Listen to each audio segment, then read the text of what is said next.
అసలు ఆ రాతోడు ఏం చేస్తున్నాడే? ఫోన్ చేసి చెప్పాలన్న జ్ఞానం కూడా లేదా? కొంచెం ఉండి ఉంటే ఏం జరిగి ఉండేదో నీకు అర్థమవుతోంది కదా! అని కరుణ అంటుంటే, అప్పుడే రాతోడి దగ్గర నుంచి ఫోన్ కాల్ వస్తుంది. అదిగో ఆ తింగరోడే ఫోన్ చేస్తున్నాడు అని కరుణ ఫోన్ లిఫ్ట్ చేసి, "నీకు బుద్ధుందా? తెలివుందా? అసలు నువ్వు మనిషివేనా? ఫోన్ చేసి చెప్పాలి కదా!" అని కరుణ తిడుతూ ఉంటుంది. "అయ్యో! నువ్వు కాస్త ఆపుతావా? ముందు ఫోన్‌ను మిస్సమ్మకి ఇస్తావా?" అని రాతోడు అనడంతో, "స్పీకర్ ఆన్ చేసే ఉంది. ఏంటో చెప్పు" అని కరుణ చెప్తుంది. "మిస్సమ్మ, ఈరోజు ఎంత పెద్ద ప్రమాదం తప్పిందో తెలుసా? మీరు మార్కెట్‌కి రాలేదు కాబట్టి సరిపోయింది మిస్సమ్మ. ఆ మనోహరి గుద్దేసింది. అంతేకాదు సార్ మిమ్మల్ని చూడ్డం కోసం వచ్చాడు" అని రాథోర్ చెప్పటంతో, "ఏంటి నన్ను చూడ్డం కోసం వచ్చాడా?" అని బాగి అంటుంది. "నీకోసం కాదు మిస్సమ్మ, బుజ్జమ్మ కోసం వచ్చారు" అని అమర్ మాట్లాడిన మాటలన్నీ కూడా రాథోడ్ వివరంగా చెప్తాడు. "సార్ అలా మాట్లాడుతున్నాడు కానీ మీ పైన చాలా ప్రేమ ఉంది మిస్సమ్మ" అని రాథోడ్ చెప్తాడు.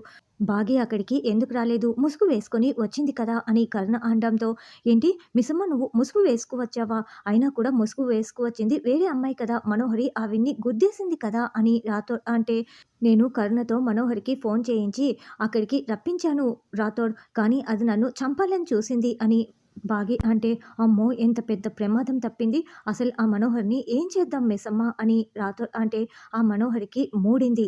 డైరెక్ట్ అటాకే. దాని పాపాలన్నీ మూటగట్టి పాతాళంలోకి పడేసే టైమొచ్చేసింది రాథోడ్" అని బాగి అంటే, "అయితే ఆ మనోహరికి నువ్వు ఎదురు పడబోతున్నావా మిస్సమ్మ" అని రాథోడ్ అంటాడు. "అవును. డైరెక్టు నేను అటాక్ చేయబోతున్నాను. ఫేస్ టు ఫేస్ నేను ఛాలెంజ్ చేస్తాను" అని బాగి అంటే, "అయితే నేను కూడా రెడీ మిస్సమ్మ" అని రాథోడ్ అంటాడు. "నేను కూడా రెడీ" అని కరుణ అంటుంది. ఇక డి అంటే డీనే అని బాగి కూడా చెప్తుంది. తర్వాత గుడిలో శివపార్వతుల కళ్యాణాన్ని పూజారి గారు దగ్గరుండి జరిపిస్తూ ఆ కథని చెప్తూ ఉంటారు. శివుడికి పార్వతీదేవి పెద్ద భార్య, గంగాదేవి రెండో భార్య. ఒకరికి అర్ధనారీశ్వరులు అయితే ఇంకొకరినేమో తల మీద పెట్టుకున్నారు అని పూజారి గారు చెప్తూ ఉంటే, అప్పుడే భాగీకరణ గుడి లోపలికి అడుగు పెడతారు. "వావ్! నీ గురించే అక్కడ కథ చెప్తున్నారే" అని కరుణ అంటే, "నా గురించా?" అని బాగి షాకింగ్‌గా ప్రశ్నిస్తూ ఉంటుంది. "అవునే, మరి మీ ఆయన శివుడు, మీ అక్కేమో పార్వతీదేవి, నువ్వేమో గంగాదేవి" అని కరుణ అంటే, "కానీ మా ఆయన నన్ను తల మీద పెట్టుకోలేదు" అని బాగి అంటే, "నువ్వు తలకెక్కేదానివి కాదులేవే, అందుకే మీ ఆయన నిన్ను గుండెల్లో పెట్టుకున్నాడు" అని కరుణ చెప్తుంది. "అవును కదే, ఈరోజు శివరాత్రి కదా! శివుడిని చూడకుండా నువ్వు ఆయన కంఠంలో ఉన్న విషాన్ని, మెడలో ఉన్న పాముని చూడ్డానికి గుడికి తీసుకువచ్చావా?" అని కరుణ అంటే, బాగి షాకింగ్‌గా చూస్తూ ఉంటుంది. "అదేలేవే, విషం అంటే ఆ మనోహరి. విష సర్పం అంటే ఆ మనోహరి కదే! ఆ మనోహరిని చూడ్డానికే వచ్చావా?" అని కరుణ అంటే, "కాదు, శివుడిని చూడ్డానికి వచ్చానని" బాగి చెప్తుంది. "శివుడంటే మా ఆయన" అని బాగి అంటే, "ఏందే నువ్వు నాకు షాకుల మీద షాకులిస్తున్నావు? ఆ మనోహరి అంతు చూస్తానని కదా నువ్వు చెప్పావు. అలాగే ఈరోజు పొద్దున కూడా ఆ మనోహరికి ఫోన్ చేయించావు. మరిప్పుడు మీ ఆయన్ని చూడ్డానికి వచ్చానని చెప్తున్నావేంటి? నాకేం అర్థం కావటం లేదు" అని కరుణ అంటే, "నేను మనోహరి అంతు చూడటానికే ఇక్కడికి వచ్చానే. కానీ అంతకు ముందుగా మా ఆయన దగ్గర నేను ఆశీస్సులు తీసుకోవాలి. ఆశీర్వాదం కోసమే ఇక్కడికి వచ్చాను" అని బాగి చెప్తుంది. "ఏంటే మీ ఆయన చేత నువ్వు ఆశీర్వాదం తీసుకుంటావా? అదెలా సాధ్యం? కొన్నాళ్ళు మీ ఆయనకి ఎదురుపడను, దూరంగా ఉండి అన్నీ చేస్తానని చెప్పావు కదా! మరి ఇప్పుడేంటే ఈ ట్విస్ట్" అని కరుణ అంటే, "ఈరోజు నేను మా ఆయనకి ఎదురు పడతాను" అని బాగి అంటుంది. "ఏంటే ఈరోజే ఎదురు పడబోతున్నావా? ఎలానే చెప్పే" అని కరుణ అంటే, "ఎలాగో చూడబోతున్నావు కదా! ముందే చెప్పడం ఎందుకని" బాగి అంటుంది.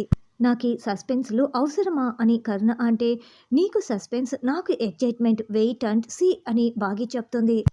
ఇక ఇంట్లో అమర్ దగ్గరుండి శివుడికి పూజ చేస్తూ ఉంటే పిల్లలందరూ మొక్కుకుంటూ ఉంటారు. "ఏంటి మనోహరి, ప్రత్యేకంగా ఈరోజు అమరేంద్ర ఇలా దగ్గర ఉండి పూజలు చేస్తున్నారు. శివరాత్రి పూజ చేస్తున్నాడు. ఏంటి సంగతి?" అని చెంబ అనడంతో, "అరుంధతికి శివరాత్రి అంటే చాలా ఇష్టం. అప్పట్లో చాలా బాగా శివరాత్రి పూజలు చేసేవారు. అది గుర్తుపెట్టుకొని అమర్ ఇలా పూజలు చేస్తున్నారు. దాన్ని కంటిన్యూ చేస్తున్నాడు" అని మనోహరి అంటే, "చనిపోయిన పెద్ద పెళ్ళాం మీద అమర్‌కి ఎంత ప్రేమో, మరి చిన్న పెళ్ళాం మీద ప్రేమ ఉందో లేదో అంత ప్రేమ" అని చెంప అంటే, "ఇప్పుడు పెద్ద పెళ్ళాం, చిన్న పెళ్ళాం అంటూ ఎవరూ లేరు. ఉన్నది నేనొక్కదాన్నే. పద వెళ్లి హారతి తీసుకుందాం" అని మనోహరి చెప్తుంది. అమర్ అందరికీ హారతి ఇస్తూ ఉంటాడు. "సార్, పూజ చాలా బాగా చేశారు సార్. అరుంధతి మేడమే గుర్తుకు వచ్చారు. మేడం చేసినట్లే చేశారు" అని రాథోడ్ అంటే, "అవును, అమ్మ ఉన్నప్పుడు కూడా ఇలాగే శివరాత్రి పూజ చేసేది" అని అమ్ము, ఆనంద్ చెప్తూ ఉంటారు. "మిస్సమ్మ ఉన్నప్పుడు కూడా ఇలాగే పూజ చేసేది. మిస్సమ్మ అయితే ఇంకా బాగా చేసేదని" అంజు చెప్తుంది. అవునవును. నిజంగా మిస్సమ్మ పూజ చేస్తే సాక్షాత్తు కైలాసం నుండి ఆ శివుడే వచ్చినట్లు ఉంటుంది సార్ అని రాథోడ్ చెప్తాడు. ఈ ఇంట్లో ఎవ్వరు దాన్ని మర్చిపోయినా కూడా ఈ రాథోడ్ మాత్రం అస్సలు మర్చిపోయేలా లేడు అని మనోహరి అంటే నమ్మిన బంటు కదా! పైగా చెల్లెల్లాగా కూడా చూసుకుంటూ ఉంటాడు. అతనెలా మర్చిపోతాడు అని చెంబ అంటుంది. మిస్సమ్మ లేని లోటు స్పష్టంగా తెలుస్తోంది. మిస్సమ్మే కనుక ఉండి ఉంటే అని రాథోడ్ అంటే ఆపుతావా రాథోడ్?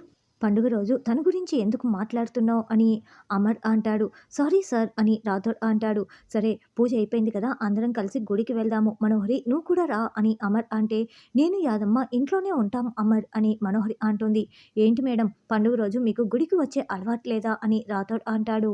అందరం గుడికి వెళ్తే ఇంట్లో ఎవరుంటారు అని మనోహరి అంటే, అవును ఇంటికి కాపలా ఎవరో ఒకరు ఉండాలి కదా అని రాథోడ్ అనడంతో మనోహరి కోపంగా చూస్తూ ఉంటుంది. సార్ అభిషేకానికి టైం అవుతోంది సార్ అని రాథోడ్ అంటే, సరే నేను ఇప్పుడే వస్తానంటూ అమర్ వెళ్తాడు. అమ్మో ప్రసాదం తీసుకురా తిందాము వాళ్ళు తర్వాత తింటారులే అని రాథోడ్ పిల్లలు అక్కడి నుంచి వెళ్తారు. అదేంటి మనోహరి ఇంట్లో ఏం ఖజానా ఉందని ఇంటికి కాపలా ఉండాలి, మనం కూడా గుడికి వెళ్తే బాగుంటుంది కదా అని చెంబ అంటే, నేను వద్దని చెప్పింది అందుకు కాదు, ఈరోజు బాగీతో మీటింగ్ అరేంజ్ చేస్తానని కరుణ చెప్పింది. ఆ బాగీ అంతు చూడటం కోసమే నేను ఈరోజు గుడికి వద్దని చెప్పాను. తీరా మనం గుడికి వెళ్ళిన తర్వాత అక్కడ మనం లాక్ అయిపోయామనుకో మీటింగ్ అసలే ఎక్కడో కూడా నాకు ఇంకా తెలీదు. నిన్న మార్కెట్‌లో మిస్ అయిపోయింది. ఈరోజు మాత్రం అస్సలు మిస్ అవ్వను అని మనోహరి చెప్తోంది. ఇంతకీ కలిసిన తర్వాత ఏం చేస్తావు అని చెంబ అంటే, దాన్ని మళ్ళీ భయపెట్టి అటునుంచి అటే దూరంగా పారిపోయేలా చేస్తాను. వీలైతే చంపి పాతి పెట్టేస్తాను. ఈ శివరాత్రి దానికి ఆఖరి రాత్రి అని మనోహరి చెప్తోంది. అంటే ఈ శివరాత్రి రోజున నువ్వు మీ ఆయన్ని కలుసుకోబోతున్నావనమాట అని కరుణ అంటే, అవునే ఈ శివరాత్రి రోజునే మేమిద్దరం కలుసుకోబోతున్నాం. అంతేకాదు ఆ మనోహరి అంతు కూడా ఈరోజే నేను చూడబోతున్నాను అని బాగి అంటుంది. అబ్బా! మంచి పని చేస్తున్నావే అని కరుణ అంటే, ఆ శివుడిని మాయ చేసిన భస్మాసురుడు తన తల మీద తానే చేయి పెట్టుకొని అంతమైపోయాడు కదా! అలాగే ఇన్నాళ్ళు నన్ను మా ఆయన్ని వేరు చేసిన మనోహరి తన చేతులతో, తన వేళ్ళతో తానే కళ్ళు పొడుచుకునేలా చేయబోతున్నానని బాగి చెప్తుంది. అయితే ఈ విషయం వెంటనే రాథోడ్‌కి ఫోన్ చేసి చెప్పవే అని కరుణ అనడంతో, అలాగేనని వెంటనే బాగి రాథోడ్‌కి కాల్ చేస్తుంది. Good morning Missamma. శివరాత్రి శుభాకాంక్షలు అని రాథోడ్ అంటే, నీకు కూడా రాథోడ్ ఆయనేం చేస్తున్నాడు అని బాగి అంటుంది. గుడికి బయలుదేరుతున్నాం మిస్సమ్మ అని రాథోడ్ అనడంతో, త్వరగా రండి రాథోడ్ అని బాగి అంటుంది. ఏమంటున్నావు మిస్సమ్మ ఆల్రెడీ నువ్వు గుళ్ళో ఉన్నావా అయితే అని రాథోడ్ అంటే, అవును మీకోసమే ఎదురు చూస్తున్నాను. ఈరోజు నేను ఆయనకి కనిపించబోతున్నాను అని బాగి చెప్తుంది. నిజమా మిస్సమ్మ? నువ్వు మా సార్ గారిని కలవబోతున్నావా? చాలా మంచి నిర్ణయం తీసుకున్నావు మిస్సమ్మ. మంచి రోజు కలవబోతున్నారు. మీకంతా ఇంకా మంచే జరుగుతుంది అని రాథోడ్ అంటే, అంతేకాదు రాథోడ్ ఈరోజు నేను ఆ మనోహరి అంతు చూడడం మొదలు పెట్టబోతున్నాను అని బాగి చెప్తుంది. ఆ తాటకి తాట తీయబోతున్నాను అని బాగి అంటే, ఇది ఇంకా ఇంకా సూపర్ మిస్సమ్మ. ఈ రోజు నుంచి ఆ తాటకికి రోజు కాలరాత్రే. ఇక్కడి నుంచి చాలా బాగుంటుంది అని రాథోడ్ చెప్తుంటే, ఎవరో తాటికంటూ అమర్ పిల్లలు అక్కడికి వస్తారు. ఏంటి రాథోడ్ ఏమీ మాట్లాడవేంటని అమర్ అడుగుతూ ఉంటే, బాగి చాలా సంతోషంగా అమర్ మాటలు వింటూ ఉంటుంది. ఏంటే మీ ఆయన మాటలు విని గుండెల్లో గంటలు కొడుతున్నాయా అని కరుణ అంటే, అబ్బా ఊరుకోవే అని బాగి అంటుంది. రాథోడ్ నా గురించి ఆయనకి ఇప్పుడే ఏమీ చెప్పొద్దని బాగి చెప్తుంది. ఏమీ లేదు సార్. నేను పంతులు గారితో అభిషేకం గురించి మాట్లాడుతున్నాను. మనం వెళ్ళాలి కదా అని రాథోడ్ కవర్ చేస్తాడు. విన్నారు కదండీ! అని రాథోడ్ చెప్తుంటే, విన్నాను రాథోడ్. మీకోసమే ఎదురు చూస్తూ ఉంటాను అని బాగి ఫోన్ పెట్టేస్తుంది. 2 పిల్లలు కారెక్కండి అని రాథోడ్ చెప్తుంటే, ఎందుకు రాథోడ్ గుడికే కదా వెళ్ళేది. ఎందుకంత ఎక్సైట్‌మెంట్‌గా ఉన్నావని అంజు, అమ్ము అడుగుతూ ఉంటారు. అక్కడుండేది శివయ్య కదా! మీకు కూడా చాలా ఎక్సైట్‌మెంట్ ఉంటుందని రాథోడ్ అంటాడు. నాకు కూడా చాలా ఎక్సైట్‌మెంట్‌గా ఉంది అని అంజు అంటే, అక్కడికి వెళ్ళిన తర్వాత సార్ మీకు కూడా ఎక్సైట్‌మెంట్‌గా ఉంటుంది లెండి సార్ అని రాథోడ్ అంటే, నాకేం అలా అనిపించట్లేదే అని అమర్ అంటాడు. ఈ రాథోడ్ ఏంటి ఇంత ఓవర్ యాక్షన్ చేస్తున్నాడని మనోహరి, చెంబ అనుకుంటూ ఉంటారు. ఇక రానున్న ఎపిసోడ్‌లో బాగి పిల్లలు కలుసుకొని, హత్తుకొని చాలా సంతోషపడుతూ ఉంటారు.